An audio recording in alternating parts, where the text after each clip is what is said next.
always does better than the original in the opening weekend, but is never as good as the original! There are many, many games out there that go unloved and unappreciated. It'd be great to bring such underdogs to mention, but sadly, the subject as a whole is too broad. There are hundreds upon hundreds of buried games out there, and I don't think it's possible to make such a list work without being biased and uninclusive. Well, why don't we narrow it down? You know, talk about the underdogs from franchises people know well of. Who said that? Me, I did. Your window's open again. I have a front door! You can find underappreciated gems everywhere, and that does not exclude the IPs everyone's familiar with. There are plenty of franchises that, despite their recognition, inevitably have a few struggle installments that don't quite meet the acclaim. Whether it's overshadowed by better, more comforting titles, drew changes many people don't like, or came out in the wrong place at the wrong time. As we rank these games, we'll be looking into 3 criteria: how good the game is, how unnoticed it is, and how popular its home franchise is. Any title ranging from sequels to spin-offs will qualify. As long as it's good, yet underpraised, it stands to find its chance here. Of course, it doesn't hurt to go into detail over the aspects of the game that stand out, even compared to its more renowned relatives. Now, treading familiar ground doesn't make the journey much easier. However, with my expertise on such fallen heroes, we're bound to shed the true underdogs some of the light that they deserve. Wow, that sentence felt like it came from the heart. Let us commence forth.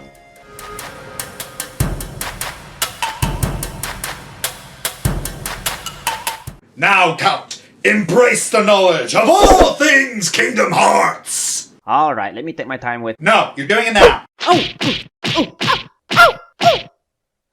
Anyone who's spent more than 5 seconds on my channel knows I love Kingdom Hearts. Some say to an unhealthy degree.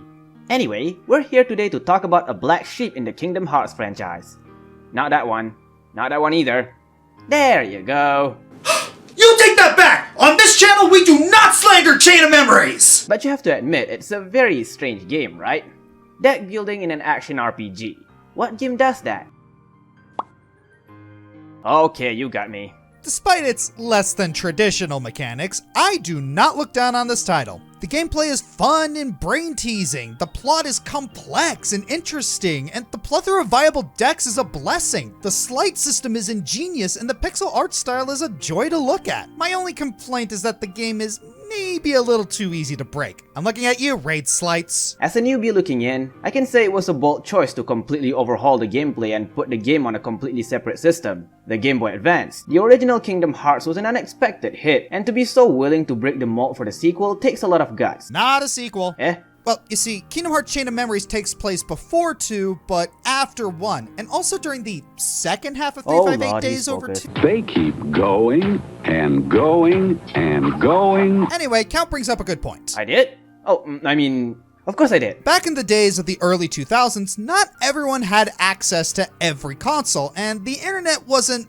quite what it was today. Some people thought Chain of Memories was a spin-off and didn't bother with it. Others didn't have a Game Boy Advance, and some people just flat out didn't know of its existence. I was definitely in that last group. Heck, I didn't even know Kingdom Hearts existed until I started watching Josh's videos. I just thought, hey, I get to beat up Disney villains. That's pretty cool. So that's why Chain of Memories is on the list and not Re-Chain of Memories. Most folks know about Re-Chain of Memories and wrongly hate on it. The original Chain of Memories, on the other hand, barely even gets mentioned.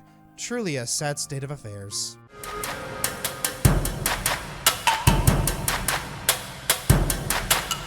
You know what game I really enjoy? Crypt of the Necrodancer.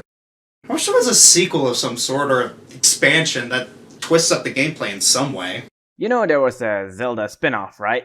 Oh, yeah, I almost forgot about that. Well, I'm not surprised since Hyrule Warriors is also a thing. Warriors! I'm gonna play that! Yeah.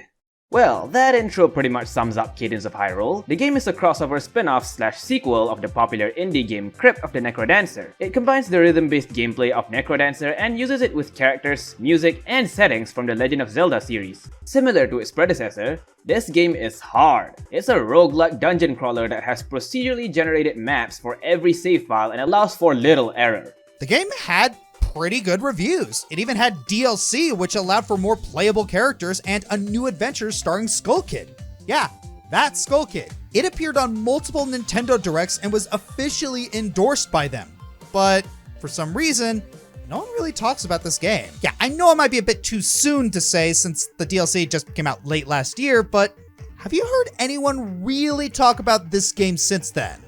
Not really. A few factors could be involved. For one, the game was a spin-off of an indie game. A popular one, yes, but one that is known for its difficulty and unique gameplay. So it could be non-appealing to most casual gamers and to Zelda fans who avoid Zelda 2 for the same reasons. But I think the main reason this game got shafted, and especially last year, was the inclusion of another crossover that was much more popular and accessible. Hyrule Warriors. Right, Josh?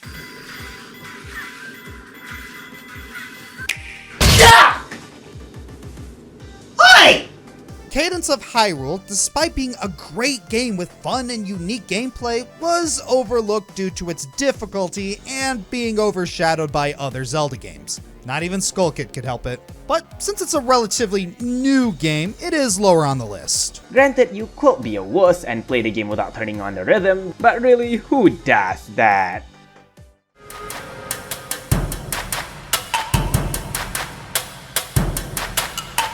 You know it's bad when your spin-off overshadows your mainline entry. A moment of silence for the buried ones.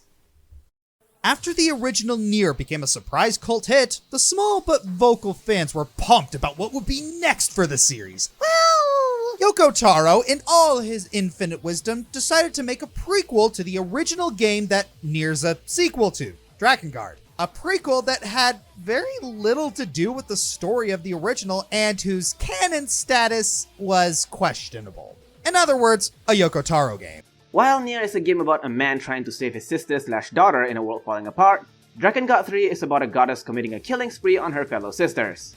Funny how that works. Reactions to the game were meh, to put it simply.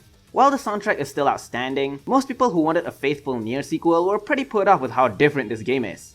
Which is a shame because looking past that, this is actually a pretty worthwhile experience. While Nier Automata is widely regarded by many as the first game in the series with actual fun gameplay, I'd argue that Drakengard 3 was a big leap forward in getting there. The combat is far more fast-paced and frenetic. The weapon types have plenty of variety, and the flying segments are nice and varied. That being said, it's far from perfection. It's a bit on the easy side, most of the boss fights are a slog, and it's a bit lacking in polish. However, I'd honestly argue that Drakengard 3's more simplistic design makes it a good entry into the hack and slash genre for people who may be intimidated by the complexity of games like Devil May Cry. Then we get to the story. This is what will make or break the game for most people.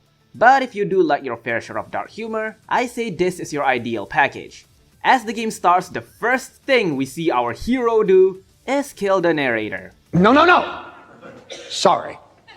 I tell the story, I'm not part of it. From there, the insane depravity only continues to spiral. Like It's Always Sunny in Philadelphia, the cast consists of horrible individuals, and the humor comes from seeing them be utter assholes to each other. Ditto is basically Henry from Awakening if he went off the deep end. Decadus, if the name wasn't a hint enough, is the living embodiment of Harder Daddy. Octa's pretty much Master Roshi times infinity. Cent is the quip spitter, and Mikhail is like that child who got dragged into an illegal nightclub. It's wacky! And the crown jewel of this rotten pile is Zero, a remorseless son who goes around murdering people without the story rambling over her lack of moral standing. She also has white hair and is voiced by Tara Platt, basically Edelgard if she doesn't pussy out on being a complete asshole. Zero is amazingly awful from start to finish, and having a protagonist like her sets the perfect tone for this super cynical game. Despite how messed up some of the characters are, the game still does have plenty of more emotional moments. In fact, I'd say they're more powerful here because of how much they contrast with everything else. And there's a lot of talk about doing the nasty, and it's plot relevant. And believe it or not, it's actually kind of thought-provoking. 5 is an attractive abuser who's utterly loathed by the other characters. She puts her own disciple through hell and later gets what she deserves. 4 is a sexual puritan who views the very act of intercourse as beneath her and shames others for the crime of doing so. Octa and Decadus, despite both of them being horn dogs on main 24/7, are two of the nicest characters in the game. Between the primitive gameplay and tongue-in-cheek crude story and humor, this isn't a game for everyone. But anyone thick enough to enjoy a game that crosses a few lines here and there will certainly have a good time here. It's the breath of fresh air Drakengard is known for, with the updates that make it more enjoyable to play, assuming that air isn't filled with Dragon's Musk.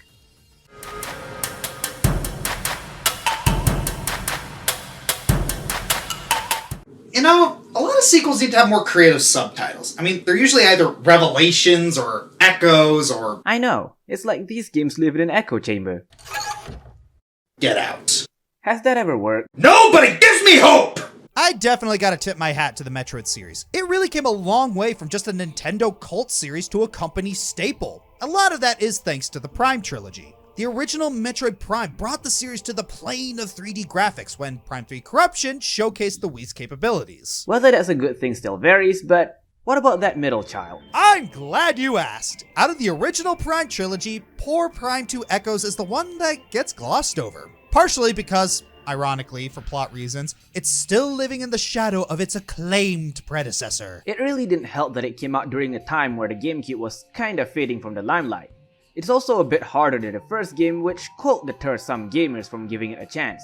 Frickin' Torvus Bog, effing Boost Guardian and Chica! And yeah, let's be fair, it also doesn't feel as immersive as the other two, so it feels like it's gonna be a lackluster sequel. Until you get to the true sustenance. Off the bat, you're treated to an amazing opening sequence. Samus was looking for a missing troop of soldiers. It has a very quiet, eerie feel as you look around and scan everything in sight. They really put a heavy emphasis on the environment here, which not only adds to the sense of loneliness, but also gives you a taste for other space cultures.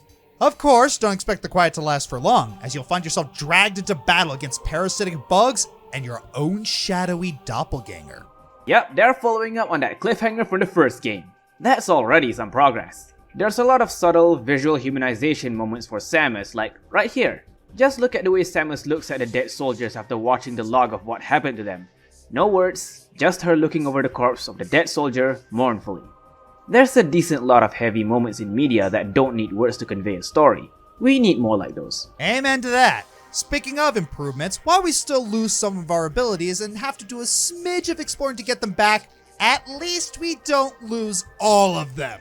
I hated that about the original Prime. Why the fuck would you give us all these abilities and just yoink them away? At least it's not as bad as other M's. You shut your mouth! I refuse to let that mess become a household name! Well, then again, considering the times I ranted about it, it's probably already that. Somebody has its use. Anyways, there's also the extra icing on the cake, such as the brain-tickling multi-dimensional puzzles, some of which get weaved into the boss fights, and a big first for the franchise, multiplayer. It's definitely fun and challenging, though admittedly feels a little out of place considering you spent the majority of the regular game alone and feeling isolated. But hey, the menu screen sure loves to point it out, so that's gotta mean something. Overall, while it's easy to see how Echoes can get overlooked in favor of its older and younger siblings, it's still a fun, dynamic game that adds a little zest to the franchise.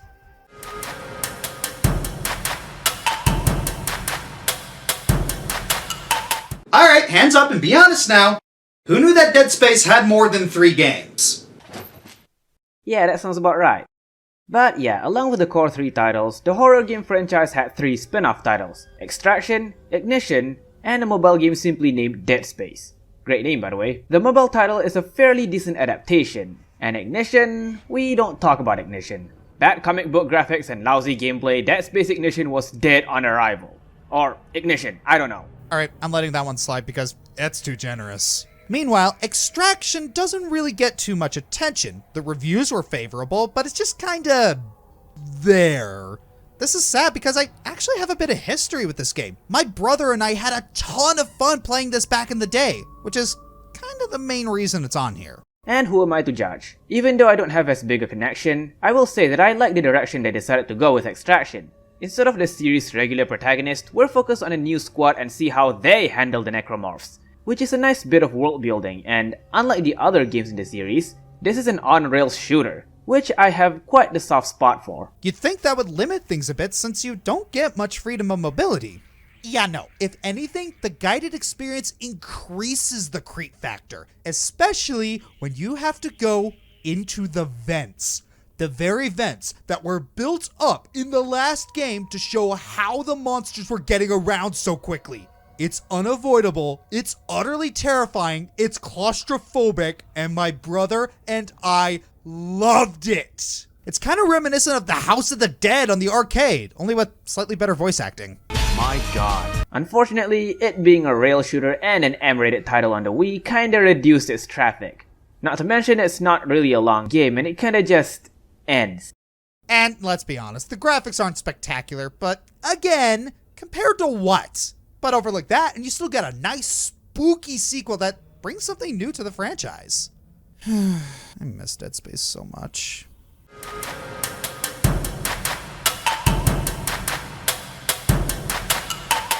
Oh boy, we're talking about Sonic. What?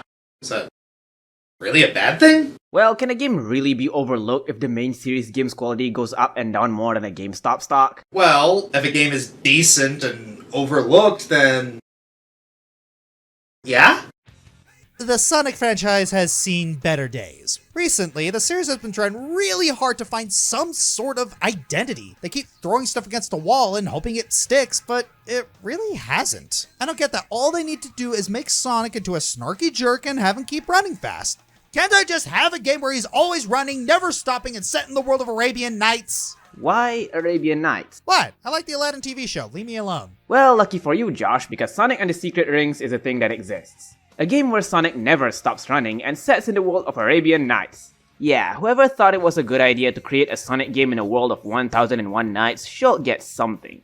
I don't know what, but give him a pat on the back for this weird concept. Sonic was transported into the world of Arabian Nights after a genie named Shara asked him to help her fight the Genie of the Lamp. While there, Sonic is struck with an arrow of flame, and if he doesn't collect the 7 world rings, his life will be forfeit. So Sonic goes to different worlds based on different stories from the Arabian Nights and finds these rings. The game acts as a rail platformer. Sonic is always running and doesn't stop. Using the Wii Remote, you need to time your jumps, move from side to side, and try to traverse these diverse worlds. Honestly, these levels look great. The music is amazing as usual, and the gameplay, while clunky at times, is still pretty fun. I don't know why this game gets so much hate. Well, the storybook games aren't really favored to begin with. They are so different from previous Sonic games that a lot of people didn't really give them a second chance. Secret Rings in particular suffered from an awful release timing. Not only did it come out in the same year as Super Mario Galaxy, one of the best platformers of all time, but it came out the year after Sonic 06, one of the worst Sonic games and platformers of all time. So the opinion on Maurice the Porcupine was at an all-time low following that train wreck. It doesn't help that Sega decided to delist the game from retailers only 3 years later to raise its brand by removing all subpar reviewed games. Yeah, I guess the game didn't review all that well either. It was mixed at best, with a lot of people complaining about how sluggish it was to go backward and how difficult it was to get used to the controls. But despite that, I still enjoyed this game. Once you get used to the controls, the game is pretty fun and the worlds are varied and colorful. If they spent more time trying to solidify the gameplay, then it would have been a really solid Sonic game. And let's be fair here. It's a lot better than That Which Shall Not Be Named. The game belongs in a dumpster fire. But Sonic 06 is always welcome.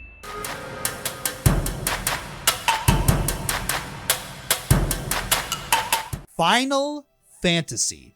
For many people, it is the definitive RPG franchise. It's been running for over 3 decades and has amassed an equally massive fan base. Just about every game in the series, spin-offs included, has its own devoted following. Heck, even the more divisive ones like 8 and 13 have their share of defenders. With that said, you'll be hard-pressed to find a discussion about 2, let alone of a positive nature. After the surprise success of the original Final Fantasy, you'd think that the sequel would be more of the same. Well, Square, as is typical of them, decided to do something completely different.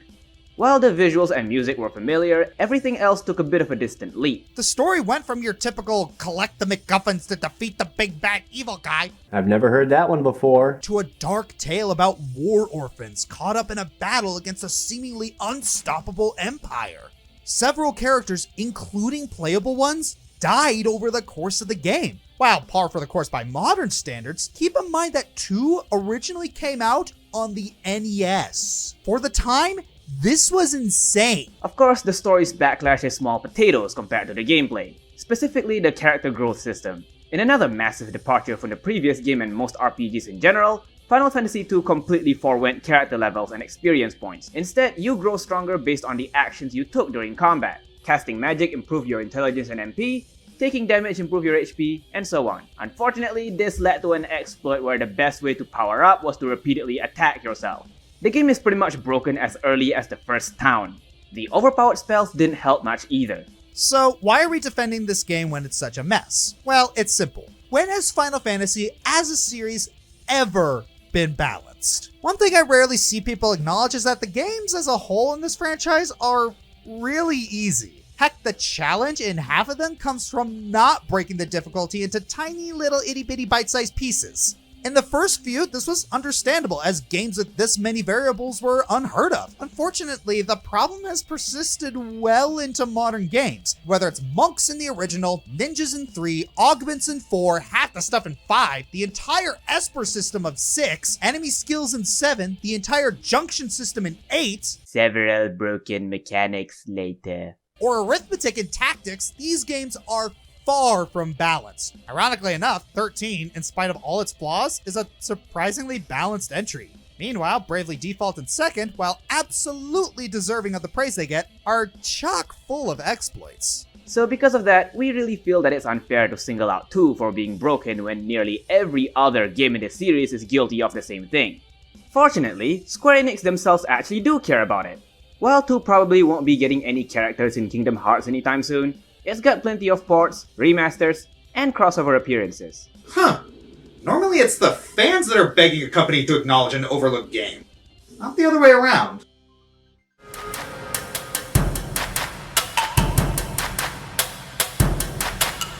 Did you know that Awakening is not the first Fire Emblem game? Say what? Right? All joking aside, the Fire Emblem series did have a pretty steady following, even before it became more accessible to casual players. The GBA era in particular managed to draw a decent amount of traction, as well as a really big hacker base. But sadly, it didn't take long before the series found a dead end. By the time it finally transitioned to 3D, there's a steady decline in interest for Fire Emblem as a whole. No amount of exposure in Smash Bros. Did much to change how poorly the games began to sell. It's a dang shame because for all its kinks, the Radiant Saga deserved so much better. Path of Radiance and Radiant Dawn are some of Fire Emblem's earliest steps in taking the series formula to the next level. It's still got that strategy RPG gameplay covered, but with some mechanics that remain unique to these games even until now. They're the only games in the series to date to have the bonus EXP system, a feature that allows you to store EXP outside of battle to be spent later. It makes training up underleveled or support units that much easier and opens up a lot of potential to leveling up particular units into absolute behemoths. It's the first of the localized games to reintroduce the skill arrangement mechanic and utilize commands such as shoving and dismounting, which add varying layers of strategy to how you arrange your units on the map. You can tell how vital these features became when switching and shuffling them around becomes the norm for games like Fates and Three Houses. Come to think of it, what is with this series and removing features just to add them back later anyway? Because they gotta go easy on you casual simpletons. Oh really? When was the last time you finished a pre-localized title, oh classic true fan? Touché. This series is home to the mechanization of the Lagoos, units capable of shifting into various beast forms of different fighting styles. We have here the standard Beast Lagoos which specialize in land mobility, Bird Lagoos conquering the air, and we can't forget our marching walls, the Dragon! Radiant Dawn even specializes in the double promotion system, which adds even more numbers to the stats of already powerful promoted units. More so, it's fair play to the Path of Radiance units coming back and carrying the previous experiences. Of course, for all its upsides, there's a reason these games struggled to catch on. Fundamental details like poor pacing and animations and fixed permadeath make the game difficult to get into for a lot of players, veterans and newcomers alike. The difficulty also, especially in Radiant Dawn, is crazy unbalanced, with some chapters lasting hardly a couple of turns while others requiring long, meticulous planning just to win without losing a unit. Doesn't help that the latter game even took out support conversations due to the number of units and characters they had to juggle around. To boot, these games were released on GameCube and Wii. These were home consoles built for casual play. Games like Fire Emblem are pretty much outsiders to that kind of demographic. But fret not, some games gain significant redemption via other aspects, like the story. The Land of Tellius is home to a lot of well-developed characters with their own personal arcs as well as respective villains that play to different forms of conflict. You know, instead of just being big bats that you have to slay, you think aggressive characters like Ike, Sanaki, Xion, Jill, and the plethora of hostile Laguz characters in this game will get on your nerves. But they're written in a way that's so realistic and entertaining that you just can't hate them. I gotta say, the overlying theme of xenophobia is done a lot better here than in some of the modern titles. Every faction between humans and Laguz is given proper focus, and the way they treat each other is integrated into the story very well. On one hand, the Beast Tribe gives you a decent impression of how the humans rarely take the presence of Laguz kindly, given how they struggle to give a good impression.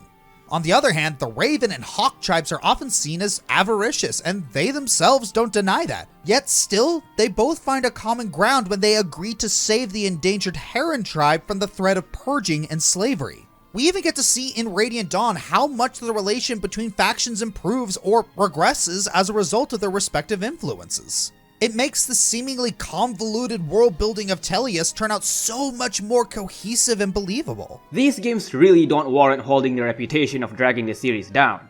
The Radiant series offered a lot of foundation for a better Fire Emblem future, and it deserves the respect of every fan, classic or casual alike. Even if it's just the story, I wholeheartedly recommend the game just to experience the sheer scale of it all. Or you can do what I did and just watch a playthrough on YouTube. Wow, you got serious anger issues.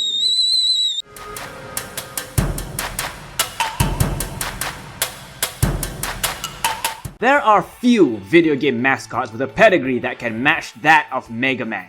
Say what you will about Capcom, but they know how to make things with staying power. But speaking of Mega Man, we're here to talk about two of Capcom's forgotten sons, Omega Sis and Geostellar, who together make the Mega Man of Mega Man Star Force. Of all the Mega Man games, Star Force is probably the one I hear talked about the least. Mind you, I don't hear about Battle Network or Command Mission all that much either. But Star Force is almost treated like the red-headed stepchild of the Mega Man family, and it honestly baffles me. Though a large reason for this is the battle system. A big portion of the disdain some people have for Star Force is that the battle system is a modified version of Battle Networks. It's essentially a simplified version of that, where you only move on a horizontal grid in a third-person view. It still has the complex deck-building gameplay, but it doesn't feel quite the same. I can only guess that after 6 games of Battle Network, people wanted something a bit fresher. I don't necessarily disagree, but you don't come to Star Force for the gameplay. You come to Star Force for the story. Star Force's writing is downright legendary. Ironic considering it came from a franchise known for its forced plots. It takes a departure from Battle Network's more casual storytelling and went for a grimmer but still charming narrative. The characters pretty much develop from blatant archetypes to really nuanced and compelling people. We have Bud Bison. In any other game, he'd just be a typical bully, but in Star Force, he's a sensitive soul, though he seems thick-skinned. Ow. And by the third game, he even becomes one of the heroes alongside Mega Man, and his joy over getting to be just like his hero is so wholesome. And that's not all. We have Luna Platts, who starts out as a bossy and controlling brat, but is shown to be deeply caring in her own way. There's also Sonia Strum, a pop star who just wants to sing for her dead mother and doesn't care about the trappings of fame. And then we have the main man himself, Geostellar. Geo is very much the key that holds the plot of Star Force together. His dad mysteriously vanished and was presumed dead a few years before the first game. We pretty much find him depressed at the start as a result. He has no friends and he does nothing except go outside at night to look at the stars, praying that one day his dad might return. Life is pain. Life is only pain. Protagonists like these can easily get on the nerves of a lot of people, since I know full well not everyone can get into mopey pessimists taking center stage. But really, Geo is a lot more realistic than that. As the game progresses, we see Geo start making friends. First through his unwilling alliance with Omega Sis, and then with Luna, Bud, Sonia, and more. His life that was so formerly dull and grey turns into something beautiful as Geo grows into the role of a hero magnificently with the help of his friends. Even at such an early age, Geo's take on depression is done in a way that inspires improvement. And the fact that he takes so many steps forward over it makes him a protagonist that everyone will love to root for. The game itself isn't bad, it's just mechanically inferior, but the story gives so much incentive to want to keep playing regardless. Given how great these characters are, it's easy to want to care for their problems, especially when they're possessed by the constellations. You want to keep playing because you want to help these people. It's really surprising how a Mega Man game can evoke this much emotional gravitas when granting the drive to keep moving forward. Really amazing that this is from the same franchise. Star Force is often overlooked with unfavorable comparisons to Battle Network, but I've wholly proven that with a story and characters this fantastic, it definitely deserves a far more positive reputation than what it had. Just be sure not to take a shortcut by watching the anime. Trust me, the justice ain't there. Bomberman 64, The Second Attack. Even though the franchise is well known, it's got a gallery of straggled titles, like this one with a very Final Fantasy-esque setting. Pokemon Rangers Shadows of Almia. A game about drawing circles around Pokemon shouldn't be so awesome, but with great boss fights and colorful characters, it can. Escape from Monkey Island, the Monkey Island franchise's first 3D game and LucasArts' final adventure game. I think people were put off trying to master Monkey Combat. Castlevania Curse of Darkness. While it had solid controls and music, the atmosphere didn't really win over a lot of players compared to the franchise's other heavy hitters. Guilty Gear Overture. Oof, the genre shift did not sit well with folks. Some people just can't handle change. Mortal Kombat Shaolin Monks. Well, that's one way to sell a Mortal Kombat game. Pac-Man World 2. Camera's a little wonky, but that music? Sublime.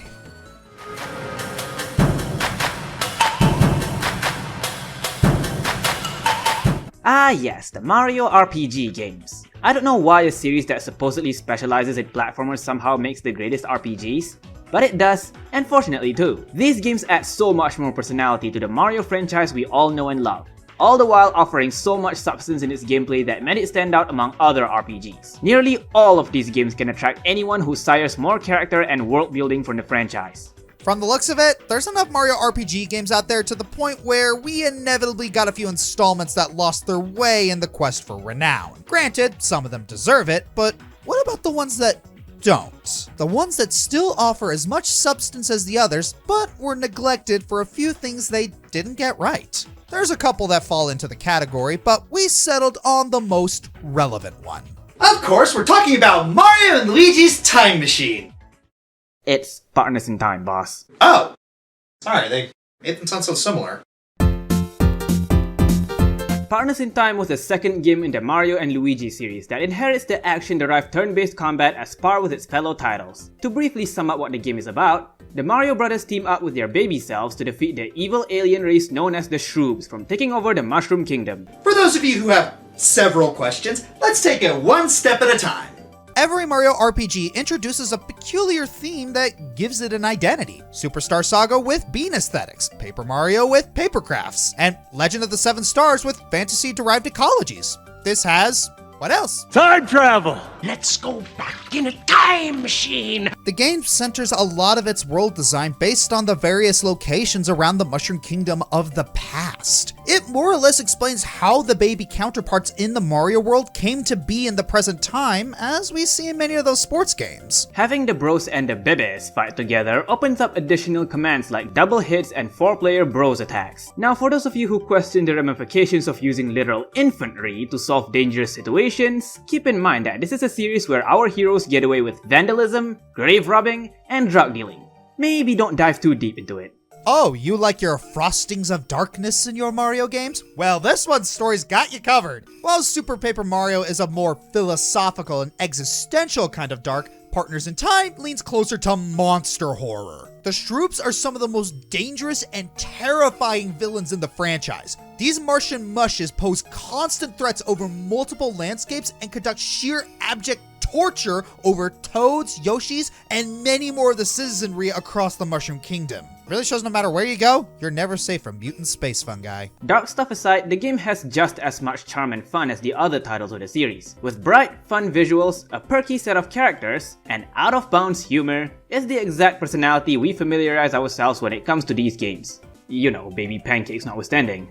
Also, can I just say that as someone whose heart is kind of cold steel, this game actually does have moments that got me really teary-eyed. Something even Super Paper Mario can't do. The game has some really heavy moments like Mario having to stand up for Luigi being judged for his heart, and baby Luigi foreshadowing the nature of the Cobalt Star. It's so poignant in how serious it is, especially when it's done with so little dialogue expressed by the bros themselves. And when the game gets sweet, I won't give too much away, but Baby Mario is just the greatest past form a stalwart hero could ever ask for. He's just such a good boy and it's so heartwarming to see him... Sorry, I got dirt on my eye. Hang on.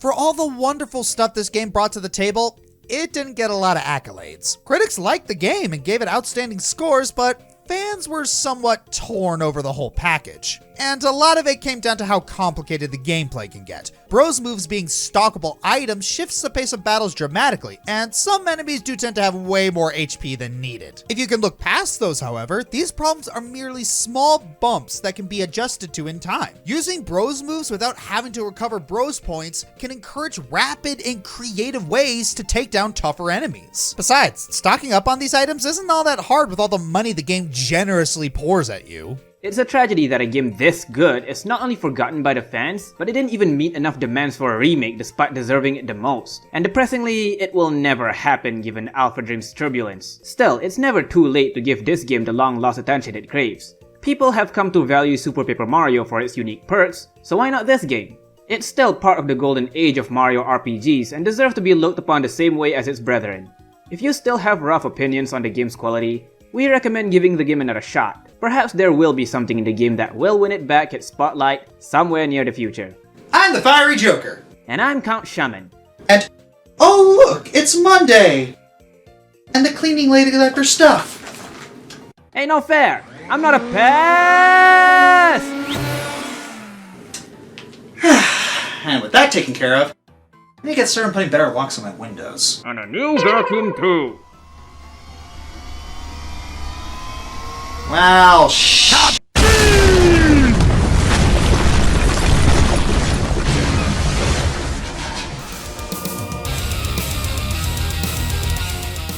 Hey everyone, this is Josh. If you like this video, please like, subscribe, leave a comment, and share the video around. Please check out my other social media like my Twitter, Twitch, and Tumblr. Check out my other channels such as Joshua Burner for reactions and other stuff, Dragon Fighter Gaming for tabletop, and Bob Equestria for cartoons. Consider checking below the video and donating to my Patreon, Streamlabs for my merchandise, or becoming a YouTube member, and you'll get rewards like this. Our name shoutouts come from Ryan Anderson. Thanks for watching.